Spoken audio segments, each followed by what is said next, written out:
Good evening, everyone. Thank you so much for joining us on our second of two meetings about our future growth plan and the very next decision we need to make. Maria, can you hear me okay? Okay, good, thanks. Just like to double check those things. We will provide just another brief moment for new folks to sign on as people are signing on left and right. And then I will start introductions. Just a quick tip for those of you that are on already. If you would stay muted, that would be wonderful. We are taking questions for the follow-up question and answer in the chat function in the bottom. So you can just type that in and we will talk about that shortly.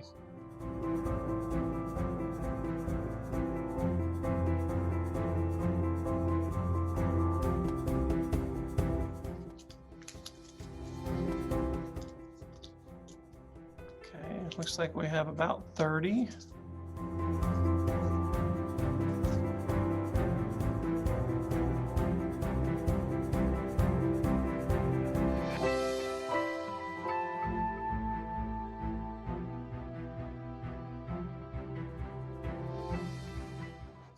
Okay, I'm going to be conscious of everyone's time and I will go ahead and get things kicked off.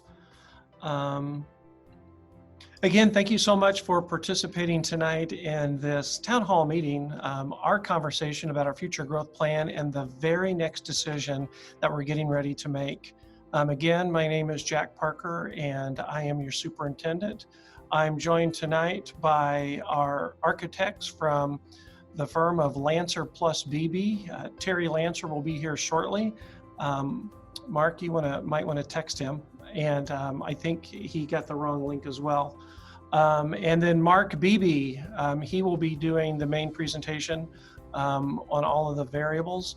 And Misha Bilyev is supporting us as well from Lancer plus BB tonight.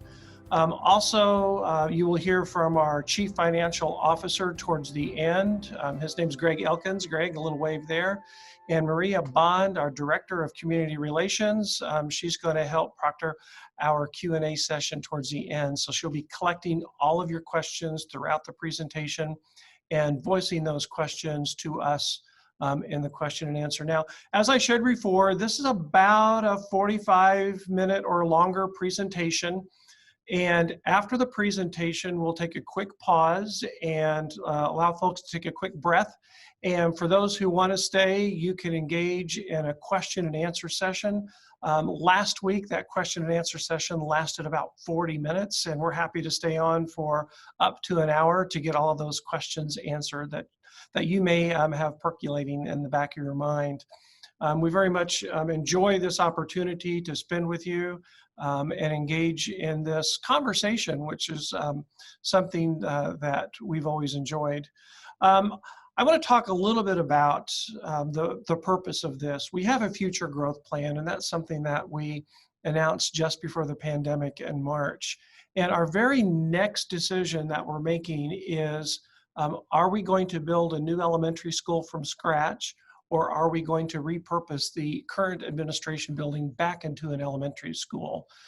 In order to make that decision, we have to look at all of the other variables. And our folks from Lancer plus BB, as well as our construction management, Hagerman, and their folks, Lancer plus BB brought in context design, Fred and Alyssa Prezo, to help out with some of this as well. So we got some great people supporting us and looking at kind of the big picture, the scope of all of the things we need to think about before we make that very next decision.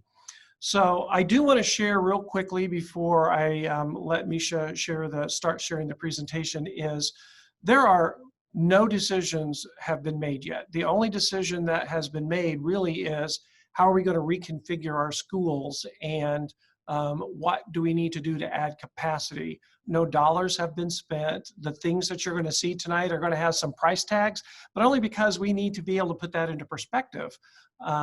All of that will be detailed out one project at a time and will change Even though we have great information from our architects, designers, and construction management, we will detail out each little project one at a time and continue to share that with you as the board makes their decisions on moving our future growth plan forward. So with that, Misha, would you mind starting the presentation, please? Very good. Okay, so I think I've already kicked it off a bit, so let's move on to the next slide, Misha. We had in the spring of 2019, I think it was the February board meeting, Dr. Bredvig shared an enrollment projection for our district. And as we all know, Mount Vernon is growing, and she predicted or projected that we would grow to about these numbers over the next 10 years. And of course, that was starting in the 2018-19 school year. We're pretty close to being on track to that. The pandemic did have some impact on decreasing, we believe, decreasing our enrollment for this year, but we still are up 100 students. Other schools, especially those in the county, are down several tens of students. So we were very fortunate to see that continued enrollment growth. And in the next slide, Misha will show you that we have real numbers. This is real numbers from 2015 to 2021. Now, those years represent the second year of the school year. So that first box is really the 2014-2015 school year. Yep, Misha, right there. So you can see that that cohort that started in 2014 left at 238 students, and as they matriculated through the grades, currently that kindergarten class is now in the 6th grade, and that cohort numbers 291, and you can see how that's grown each year. You can also see how the grade levels have grown each year, and as you will see, the kindergarten, if you just look at the kindergarten, went from 318 to 310. That's really the only real reduction. If you look at that bottom left-hand corner, those are different cohorts. That went down, but like we believe, many of the parents chose to redshirt some of their kindergartners at the beginning of our pandemic. Pretty smart idea if they're able to do that. So our kindergarten class is probably going to be pretty large next year in comparison to some of these cohorts that we're seeing over the 300 mark. So there's different data dips. Right now, we are sitting at a little over 4,300 students. The far right of this, you can see how the different levels have grown as well. Our high school has grown from 1170 to 1360 just in these 6-7 years. And you can see how the middle school has grown and the elementary level has grown as well. So these are actual numbers. The numbers in the total at 2021, yep, that 4329 and that 4300 is basically where we have grabbed the data. One is from ADM day and one is from a week and a half ago.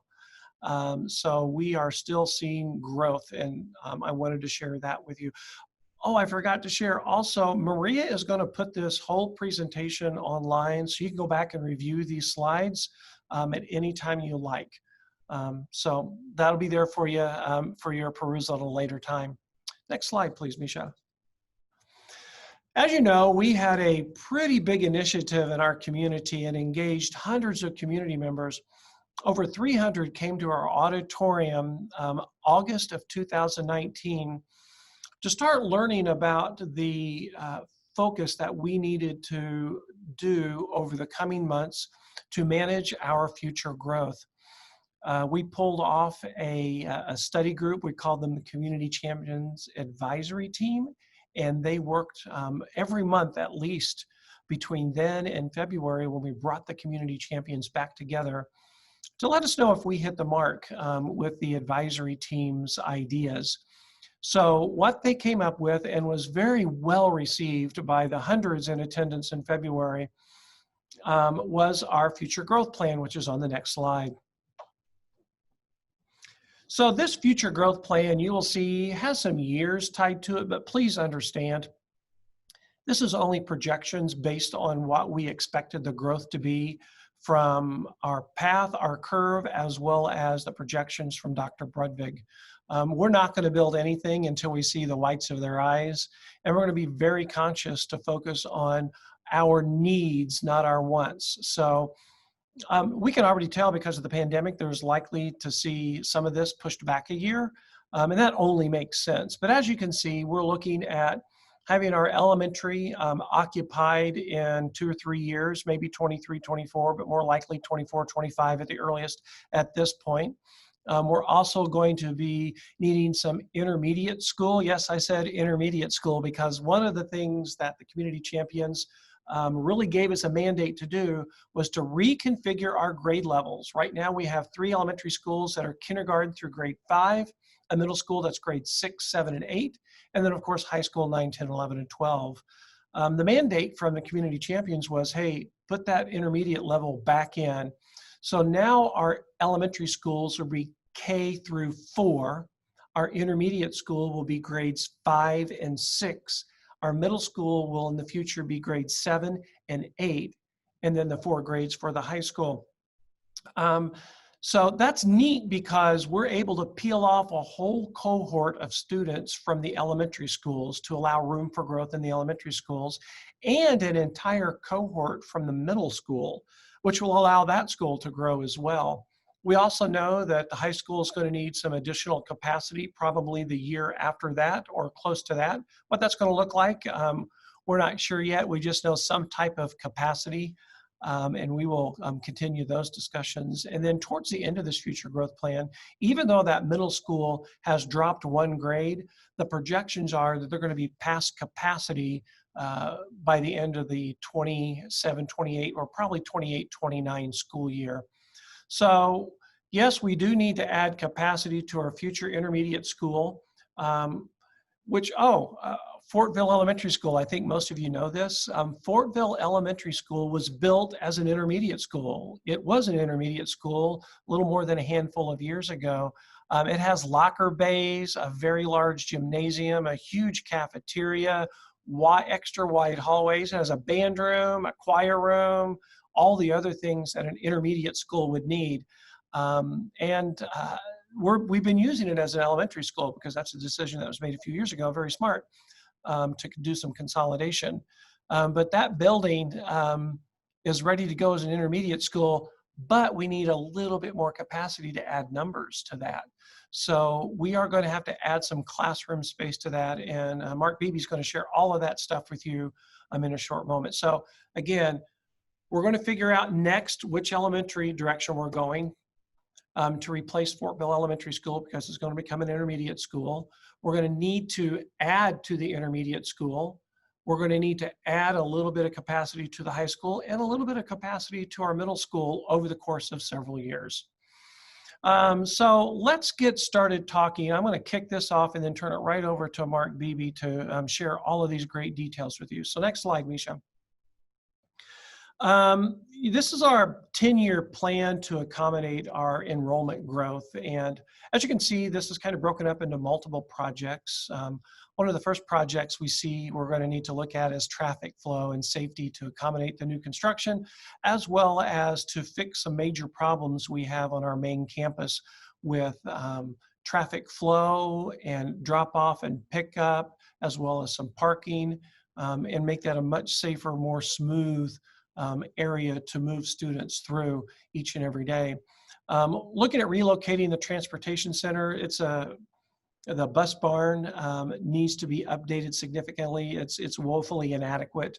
We'll have that conversation with you later, but we need to allow for the growth of our transportation center, and getting that out of the way just allows room for us to do the work we need to do.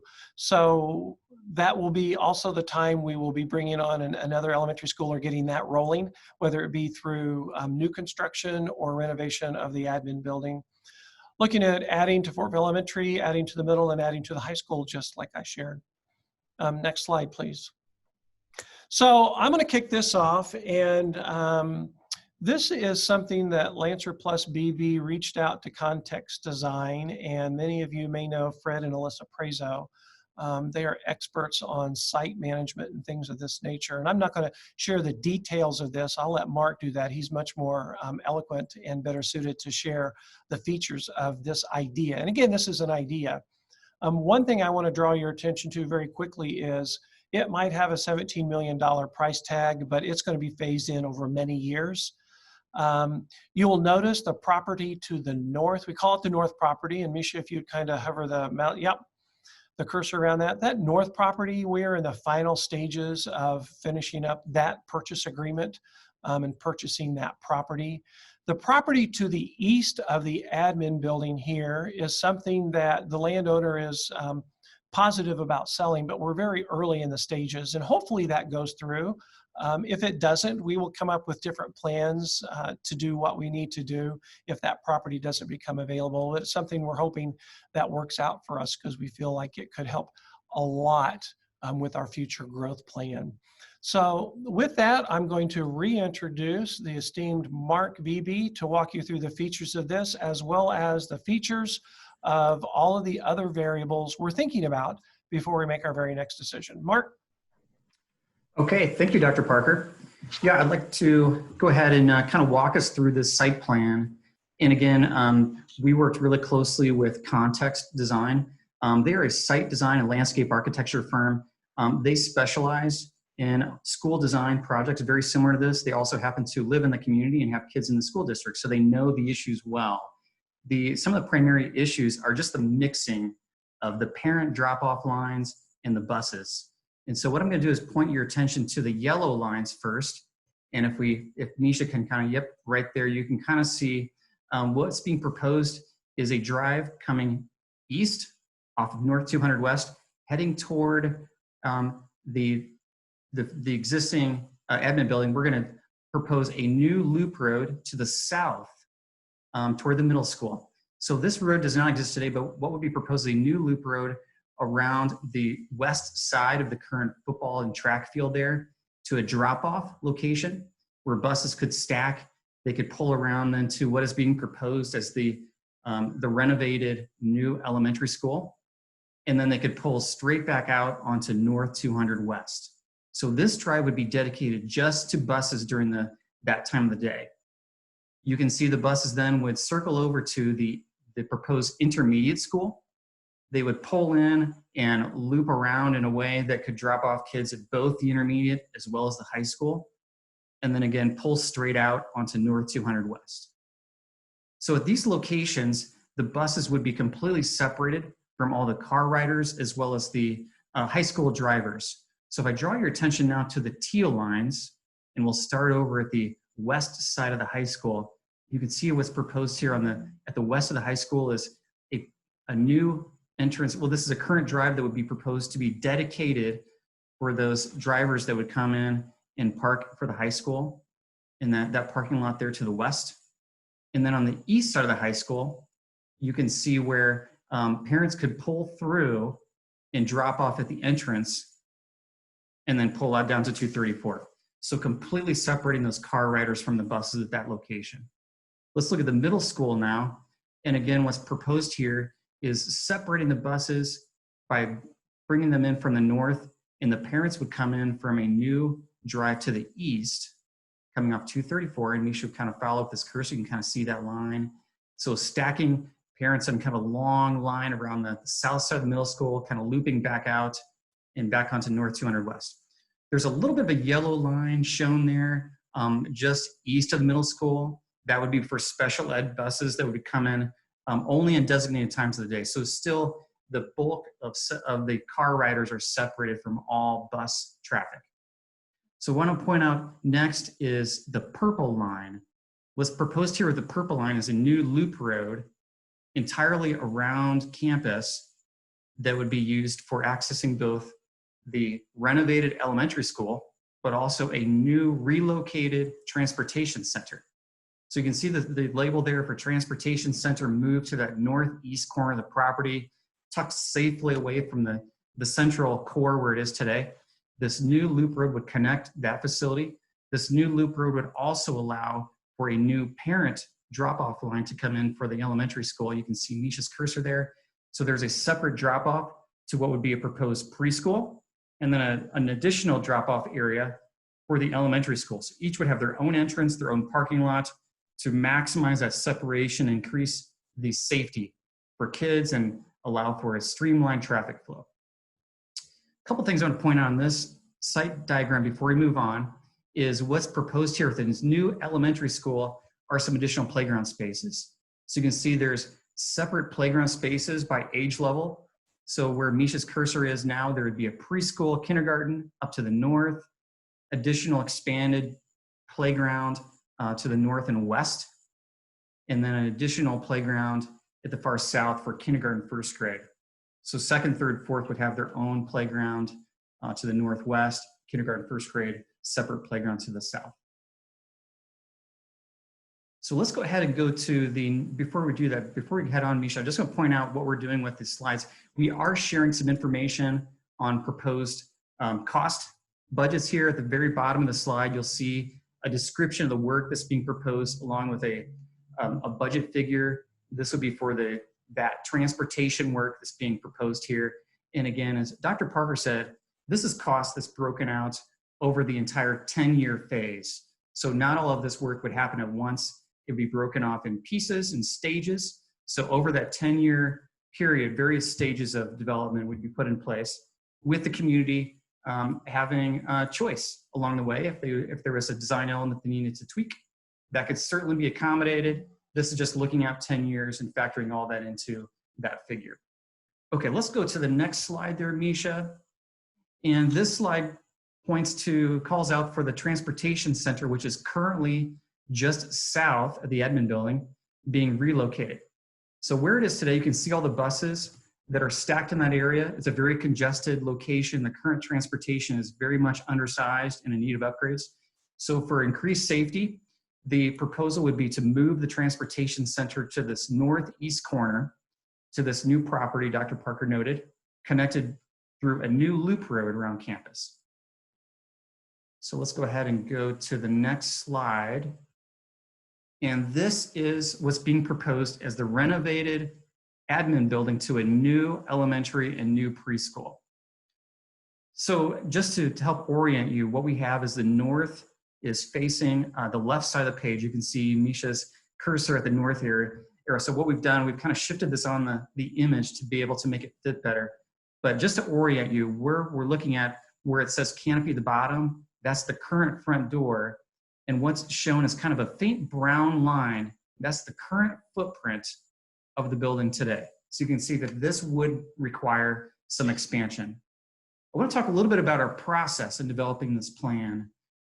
So the question came up first, is it really viable to take an old building like this and convert it to a new dynamic elementary school that would be appropriate for today's needs?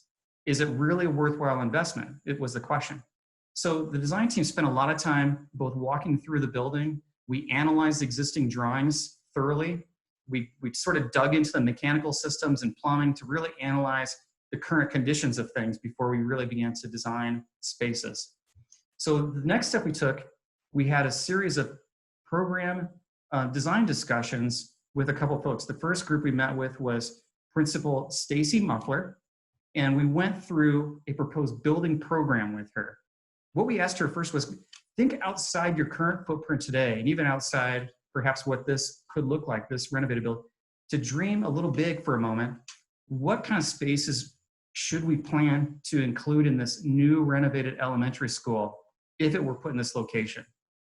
What kind of elements would we really want to think through? And we asked a series of questions around technology, teaching tools, safety and security. What kind of adjacency should we think about? So we took all of that program data and we developed a program with her and her staff that we went through in detail. And out of that program data, we began to sketch some floor plans, and that's what we're looking at here on the screen. We did the same process with the preschool director, Elizabeth Flynn, where we met with her and her staff and developed a program of spaces based on not only her needs today, but anticipating 10 years into the future, what should this look like? What kind of spaces should we be thinking about? Technology, teaching tools, safety, security, adjacencies. And with all that data, we began to develop the program you're looking at here today. So I'm going to walk you through the floor plan and show you how this could be laid out. So if we look at first at the top of the image, you can see where the car rider drop-off lines are. When we were on the previous site design diagram, you saw how we had a separate car rider entrance on the east with the buses completely separated, dropping off from the west. This would be the brand new elementary entry here on the east side.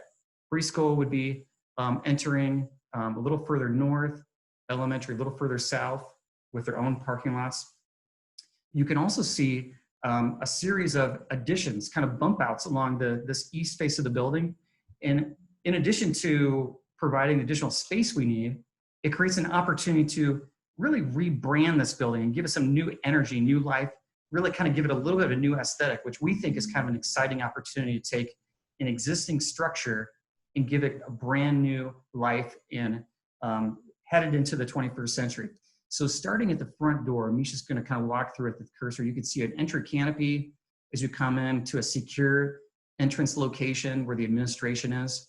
This entrance then leads to a large commons area where all the central shared spaces of the school would be located. So as you enter the commons, you can see straight ahead a learning riser that takes us to a second floor. You can see an expanded cafeteria space. There's art, large group instruction. We have some supportive restrooms. And then you can also see there's currently an elevator at this location. This building has a current second floor that we would repurpose for program space. It's currently used as a community room or large group instruction. We would take advantage of that space and program that in, and I'll show you what that would be here in just a minute. In this common space, we think this could be a very dynamic space with the ability to bring in some additional natural light through clerestory windows.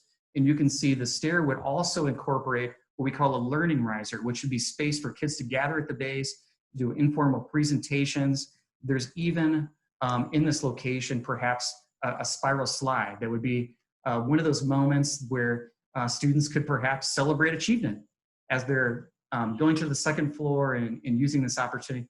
So we really see an opportunity to take this building and create a brand new dynamic feel within it.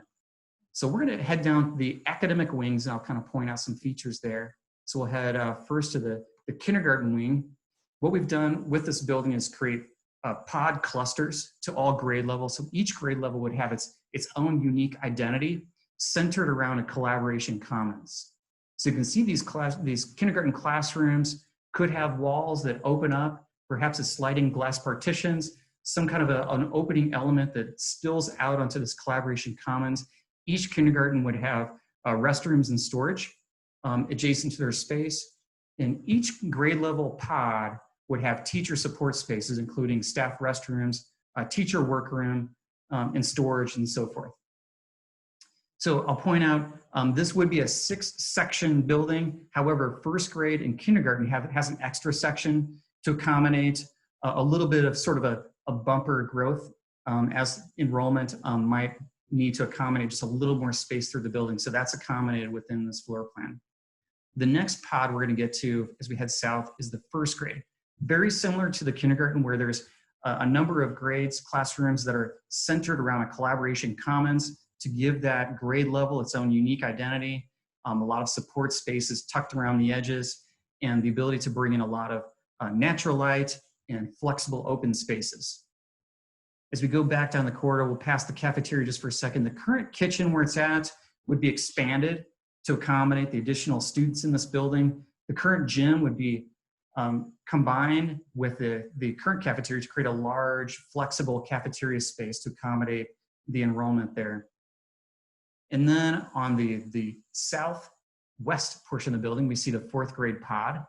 And again, on this west side, we would look to achieve the same design technique where we would create these bump outs along that facade to create a brand new element. And it's kind of a new contemporary dynamic elevation to this building with these bump outs.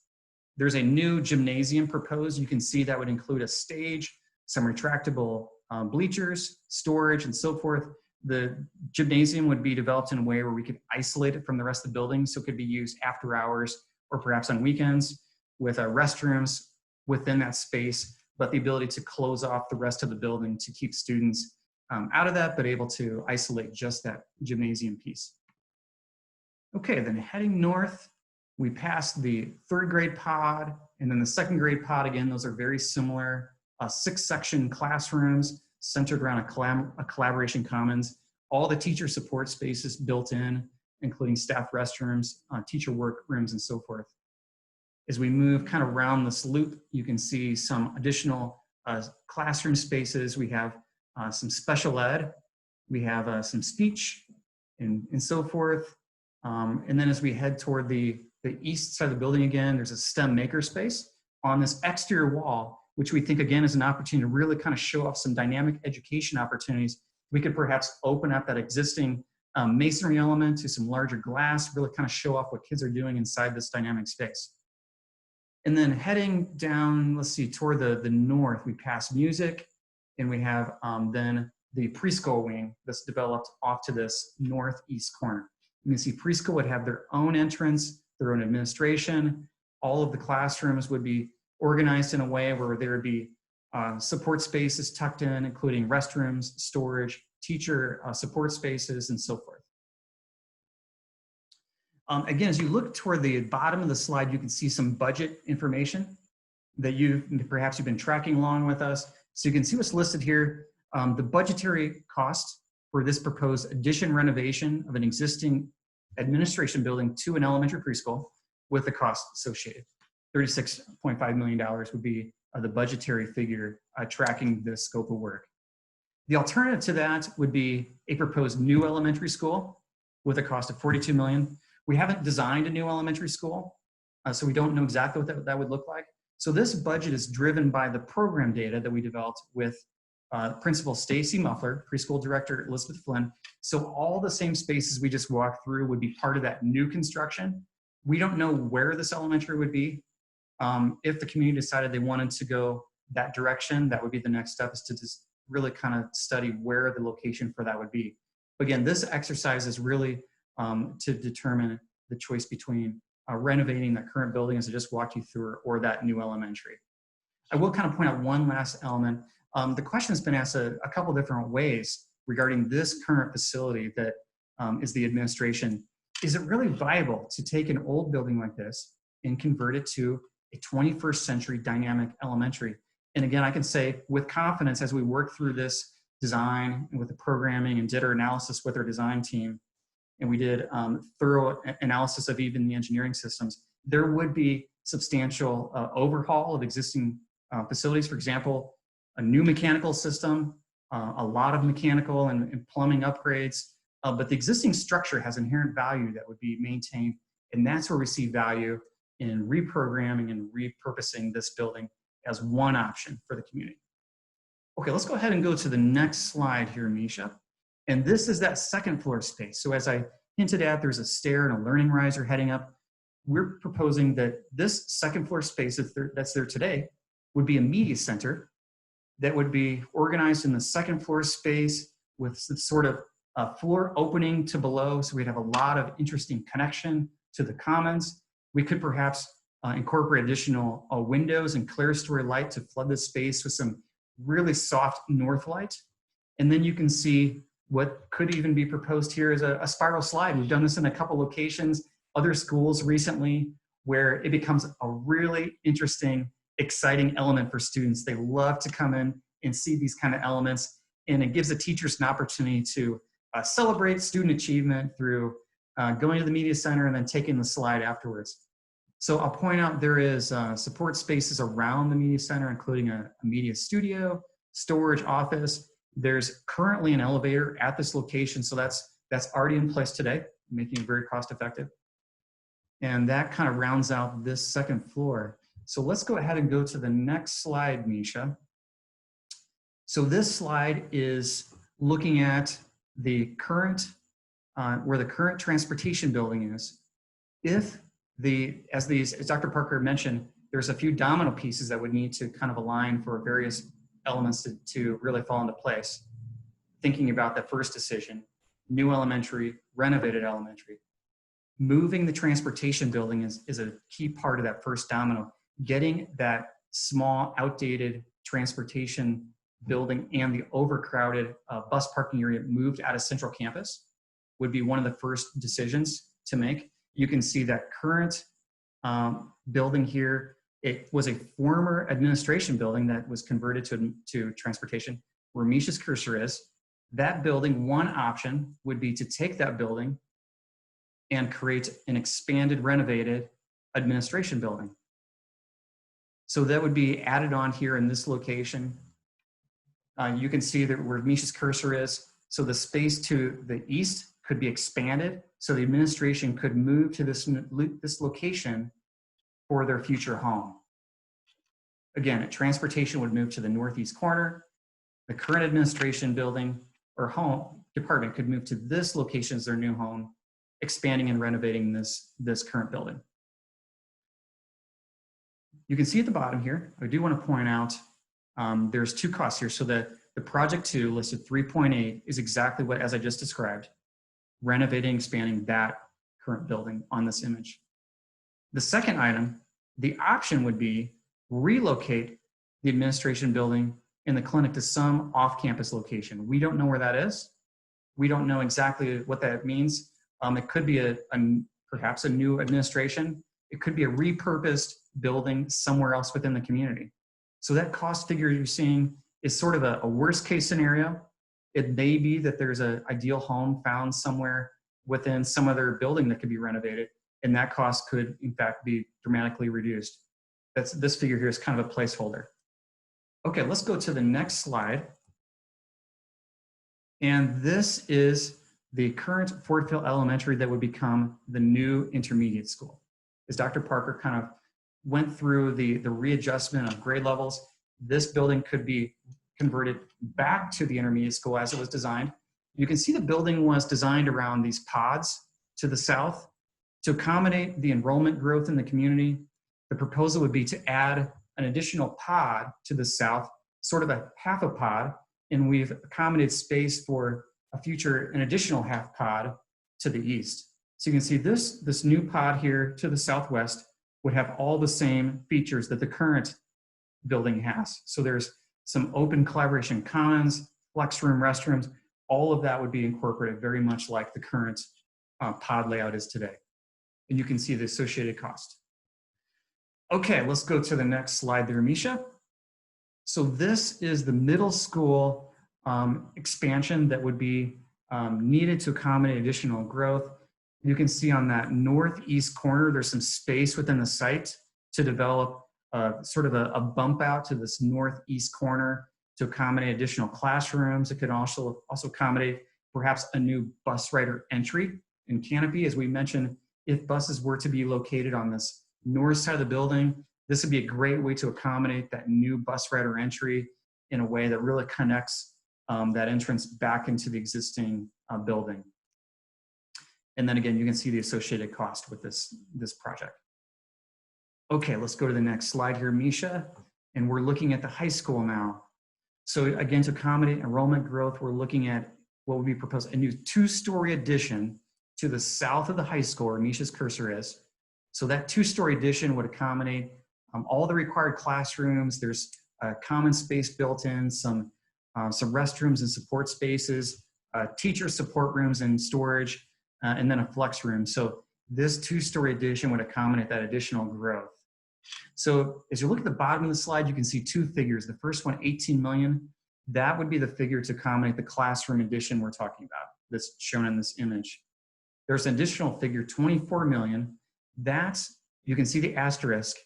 That figure is sort of a placeholder for future needs that we're not certain what those needs are yet. So over the next 10 years, as a high school grows, as we look at other peer communities and high schools of a similar enrollment, we anticipate that there may be other or extracurricular space needs, thinking about that increased enrollment. So we don't know exactly what those or extracurricular spaces could be, but what we do know is the spaces that are there today would probably need to be expanded, renovated, and built there perhaps additional spaces added on to accommodate that additional enrollment. Simply as we look at peer communities, that's the trend we see. So that 24 million, again, just placeholders, we think as we look out 10 years, we're accommodating flexibility with how that additional enrollment could be accommodated within the high school. Okay, let's go to the last slide here, Misha. And this is just kind of a summary, future growth options. So this is really kind of breaking it into the 3 different tracks. So future growth options, track number 1. This option here, number 1, is the first line you can see, the addition renovation of the current administration building to an elementary and pre-K through 4th grade building. It would be a cost of $36.5 million is budgeted for that project. Along with that, moving the current transportation building, moving administration to the current transportation building and adding on, you can see that figure of $3.8 million. Okay, option number 2 would be, as opposed to renovating the current administration building, building a new elementary and pre-K somewhere else. We're not sure where, but building a brand new building in some other location, the price would be $42 million. Along with that, if the administration building did not need to move, there would still be some renovations needed within that building.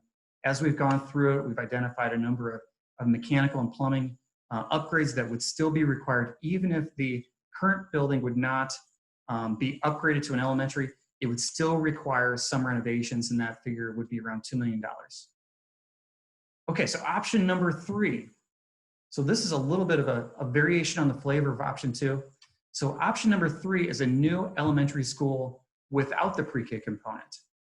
So this is a little bit less cost. We're not building a new preschool with the new elementary. So that cost would be $34 million. In that case, the preschool would stay in the current location, but it would still require an expansion renovation at its current home. The renovation costs associated would be about $8 million to make that an appropriate home for preschool over the next 10 years.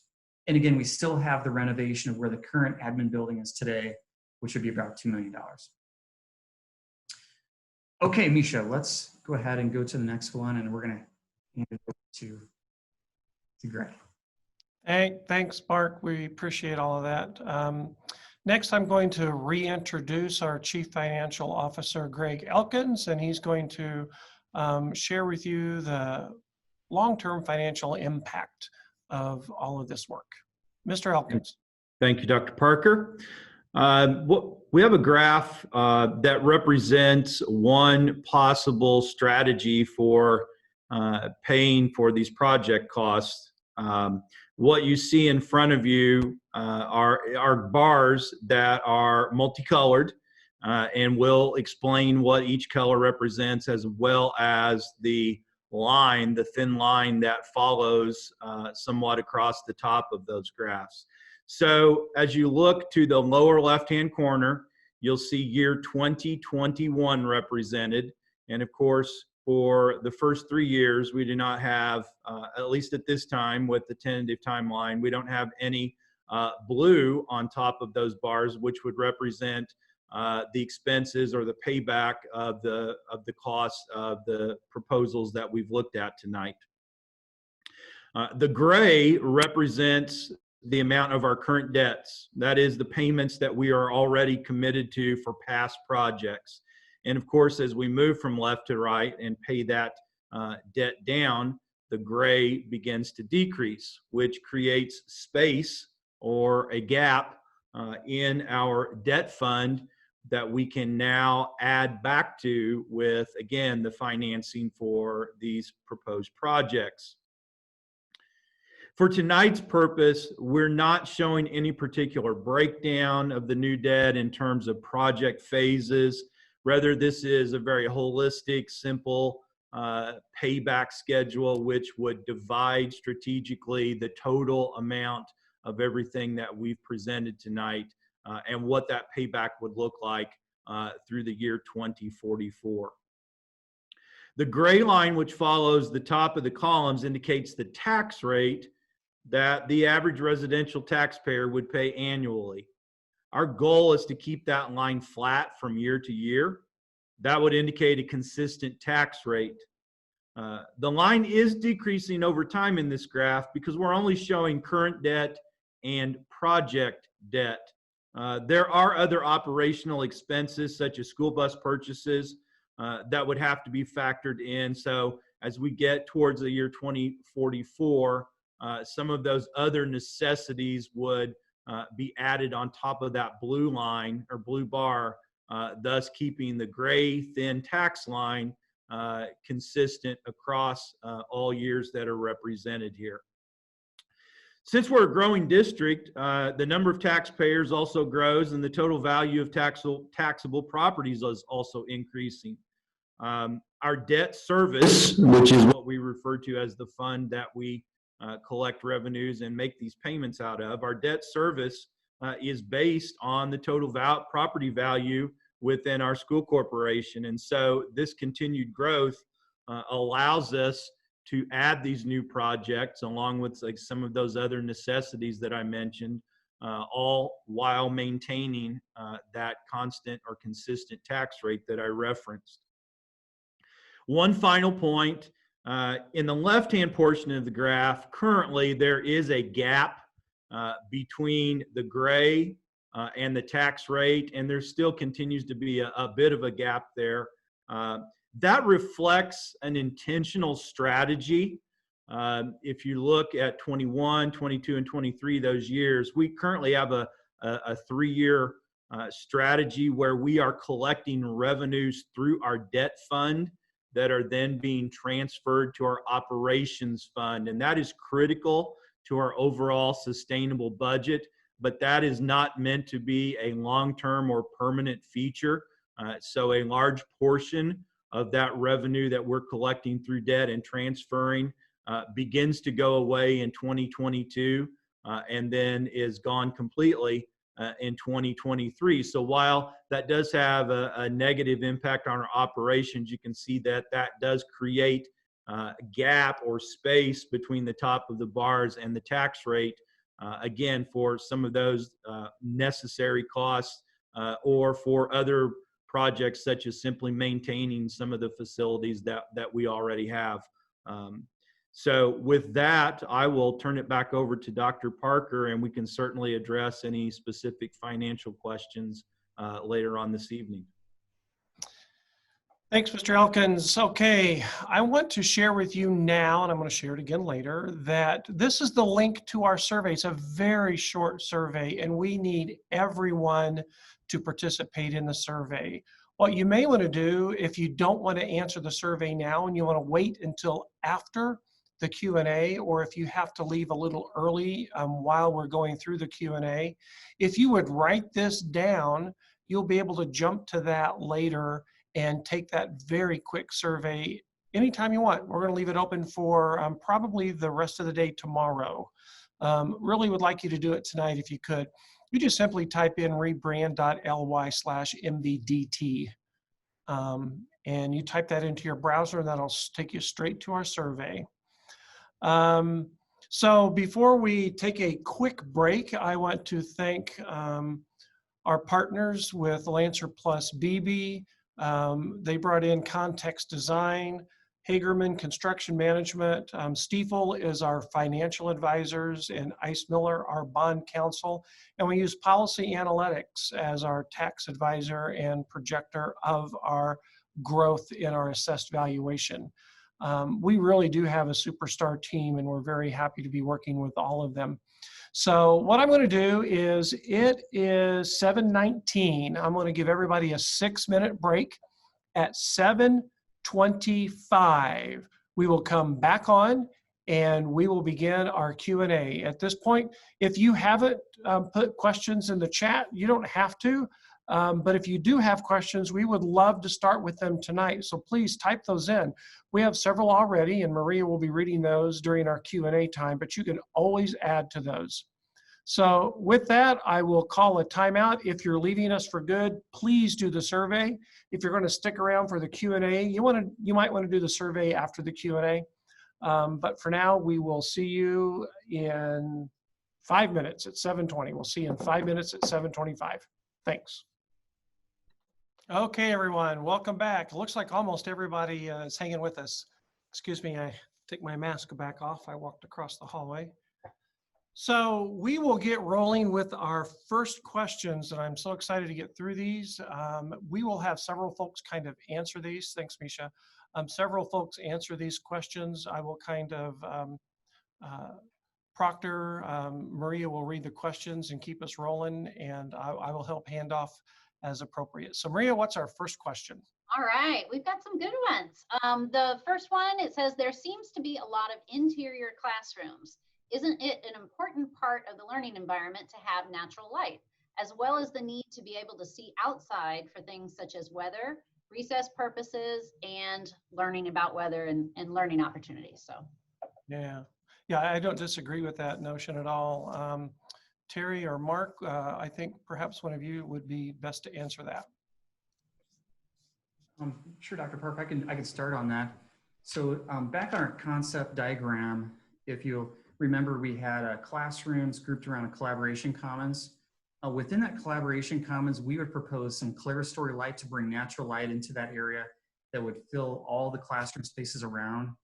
We also have the ability, when we look at those classroom bump outs on the exterior, to incorporate some windows as well to have direct views from the collaboration commons out. So even classrooms that are on the interior corridor, they would be grouped around the collaboration commons to get some natural light coming from the clerestory within the collaborations, but also some views to the exterior through some windows along those classroom bump outs. Okay, thanks. Maria. very good.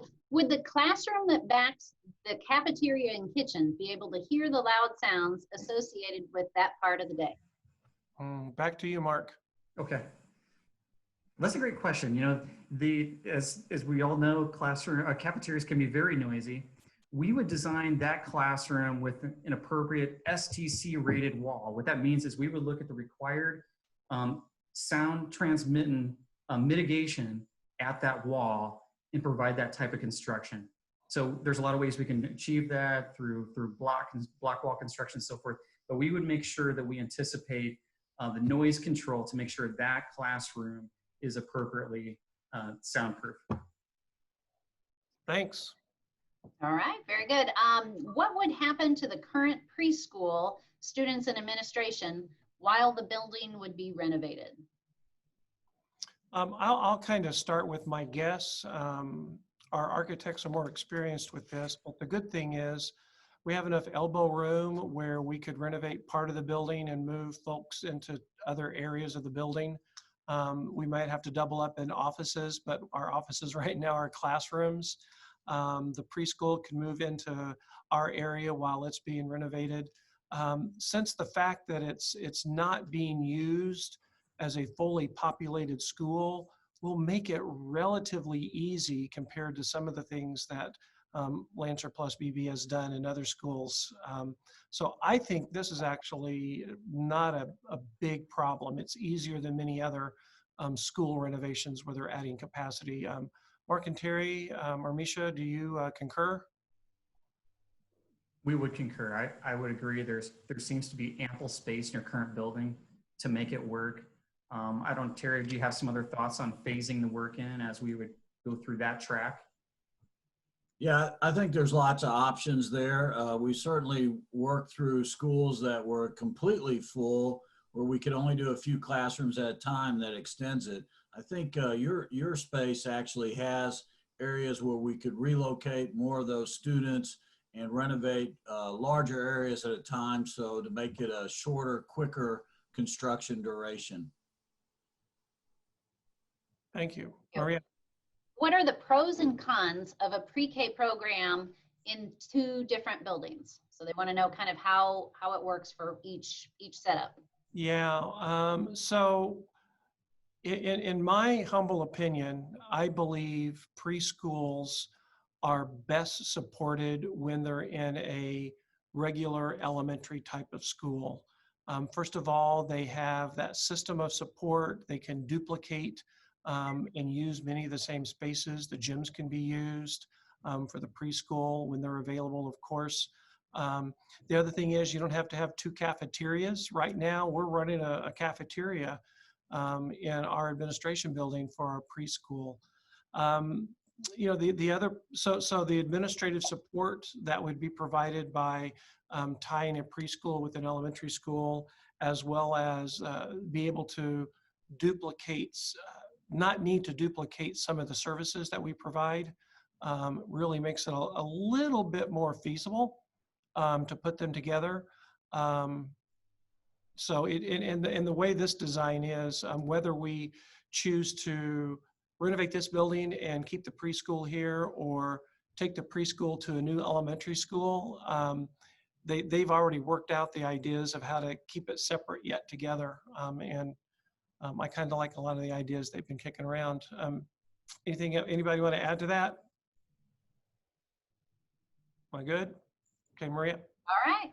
Are there renovations or expansions required for athletic facilities to accommodate the growth? I don't know that it would be the word required, but I do believe we need to provide adequate facilities for children to have a well-rounded education.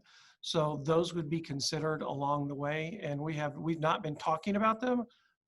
We just know that those are things we'll have to pay attention to as we do progress through our future growth plan. Am I missing something, gentlemen? Don't think so. Okay. No, I think that that figure we showed on the high school, it speaks to that conversation. There's some dollars there for co and extracurricular activities. We don't know what those are, but it accommodates some of those needs. Very good, thank you. Now moving on to the timeline, a few questions on the timeline. Can you touch on how long the projects would take in comparison, the renovation versus a new elementary? Terry, Mark, Misha, help me out here. Sure, we've constructed several new elementary schools. We have several under construction right now in Indiana at other school corporations. Construction start to finish on a new elementary school is about 18 months, about a year and a half to construct, give or take a month or two. Renovation, if we could have most of the building available, would be a shorter time period. So we would guess probably 12 months on renovation of the current building. It would go a little bit quicker than obviously building a new elementary school from the ground up. Thanks, Terry. Thank you very much. How can we make an informed decision if we don't have all the information on building a new school, such as the design, the location, etc.? Gentleman from Lancer BB.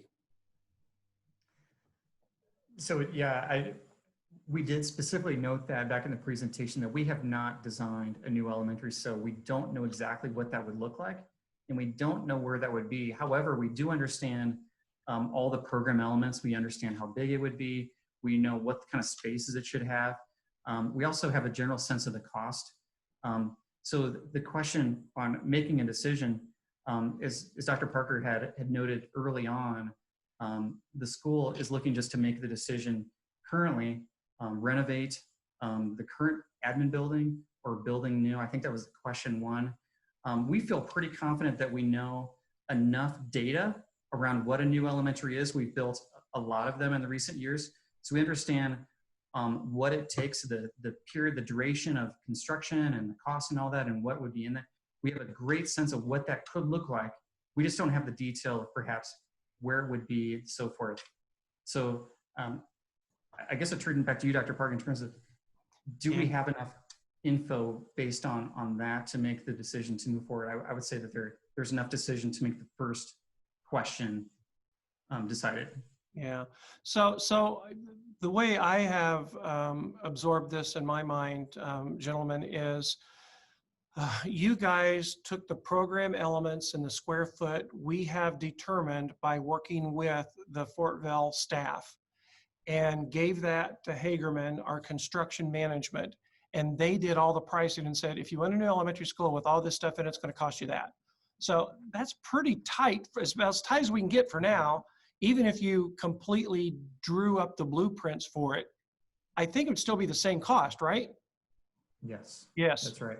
So they've done their due diligence and their homework. That it is pretty tight for today, what those figures would be.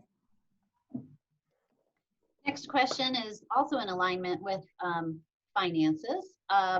It touches on our sustainable budget plan. It says, last year there were some immediate needs, such as a roof on part of the high school, a larger band room for the middle school, etc. What is the status of these renovations? Yeah, our stewardship projects are rolling along very well.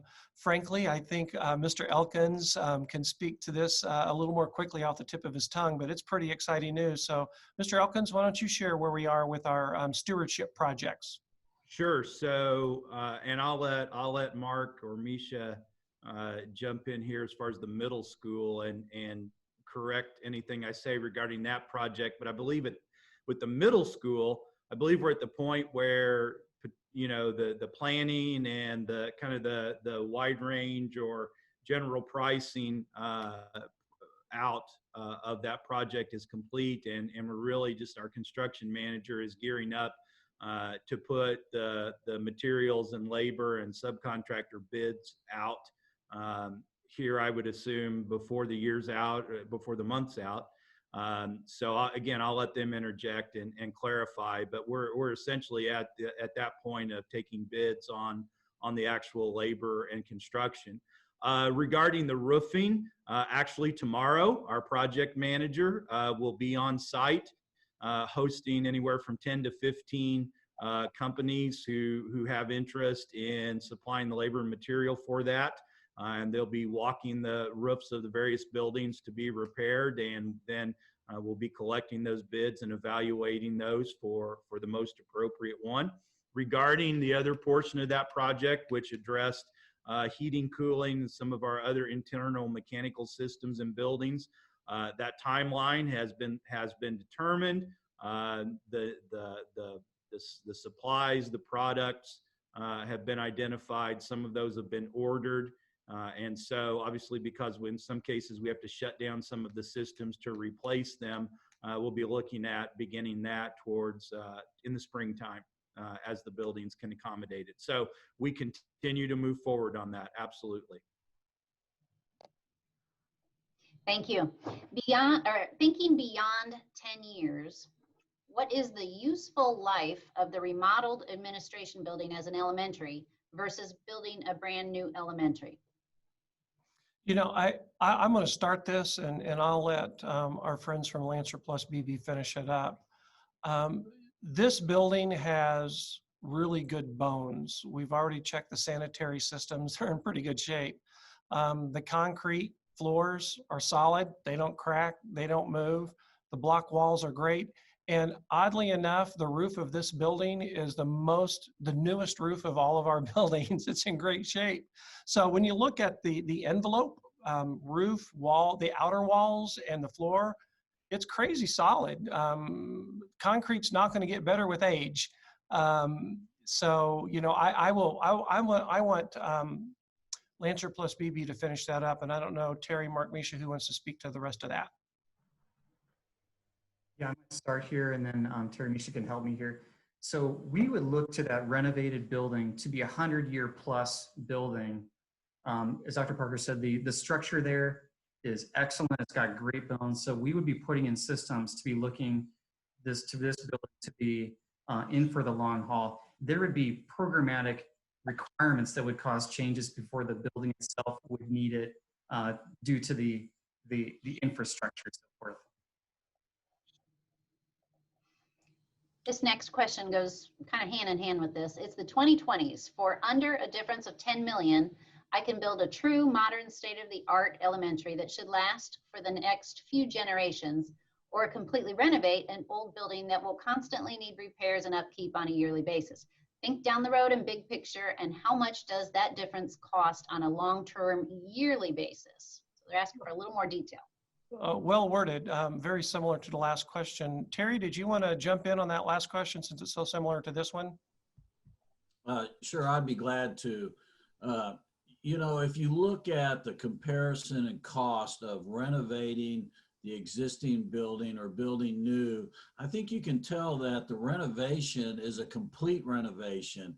It's replacing all those mechanical systems, electrical systems, as well as updating the building itself. So it's a complete renovation. The lifespan is going to be very similar to a new building. The question about the difference in cost in 2020 and year over year, I guess that there would be some slight, probably energy savings in a new building versus a completely renovated building, but very similar in the lifespan of a completely renovated building to a new one. And you know, when we talk about the need for maintenance, well, really, we're going to completely renovate that existing building. Maintenance should be very minor or similar to a new building when we're done. Maybe a new building might have some slight bit of energy efficiency that the existing building didn't, but otherwise, I'd say they're very comparable to each other. Thank you very much. I think it is important to look at close school districts who have experienced rapid growth at the lower levels first and look how they responded in building and renovating. We need to reach out and ask if they could go back and do something different. What would they have done about construction and facilities, not money or referendums? Have either Mount Vernon or Lancer and Beebe or our partners done this? Who wants to start with that? Well, I'd say currently, Lancer and Beebe has many partners in fast-growing school districts. One of our school districts that we're currently working with is Clark Pleasant School District on the south side of Indianapolis. They're growing at several hundred students per year, and so they're facing the same kind of rapid growth that Mount Vernon schools are, and they need to look to construction. Currently there, we have a new elementary school under construction. We're currently looking at planning for the next 10 years for them. It will also create the need for additions onto most of their buildings and renovations throughout the school district. Another one of our current clients is Center Grove Schools on the south side. They're experiencing very rapid growth also with new students. And we have a new elementary school there that just recently opened. We're currently looking at other elementary schools for additions and renovations. Also, as those students age and they actually will then fill the middle schools there, they're looking at additions on their middle schools. And eventually, as we look to the future, they're looking at very large additions to their high school also. Same with Clark Pleasant. So that's two current school districts with rapid growth that's very similar to Mount Vernon, and they're looking at very similar projects to meet that rapid enrollment growth, the same as Mount Vernon Schools is currently. Thank you. You have only itemized a new transportation center in option 1. What are you proposing for the transportation center in options 2 and 3? It's the same. That transportation center needs replaced, and in either option it needs replaced, and one option it makes it even more important to move. But it is undersized. We can't get all of our buses securely in one location. We park them in 3 different places overnight. The bus barn is inadequate. It has one lift where the guys have to practically stand sideways to get around it. We'll share more with you on that, but it is not working for the size of our bus fleet now, let alone the size of our bus fleet in the future. So we would want to replace that one way or the other. In order to be a good community neighbor, what are you proposing as a landscape and noise barrier between the transportation center and the Mount Vernon Point neighborhood located immediately next to it? Yeah, you know, obviously we want to be very good neighbors. Sometimes, with the exception of when buses are starting up and warming up in the morning, Transportation centers don't make a lot of noise. My office literally is across the parking lot from our current bus barn. And there are a few hours of the day. As a matter of fact, I live across the street from somebody who owns her own bus, and I can hear her back it out in the morning because it beeps. But other than that, they don't make a great deal of noise most of the time. But certainly those would be things that we would consider and see what we could do to mitigate and be good partners with the community members. We want people to love being next to a school facility. I'd be happy if those with more experience in these things had anything to add to that. Okay. Yeah, I think Tara's going to jump in too. I was just going to comment here, Dr. Parker, that we do work there in the county.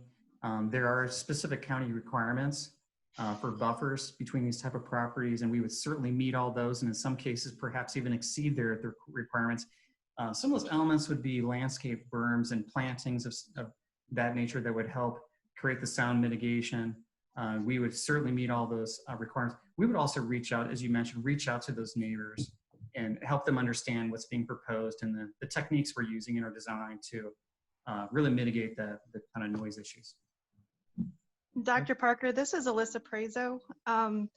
I know in previous transportation centers that we've designed, we stagger the buses in a way so that headlights don't flash to the exterior of the property, and also park them at the buses at an angle so that they don't have to back up.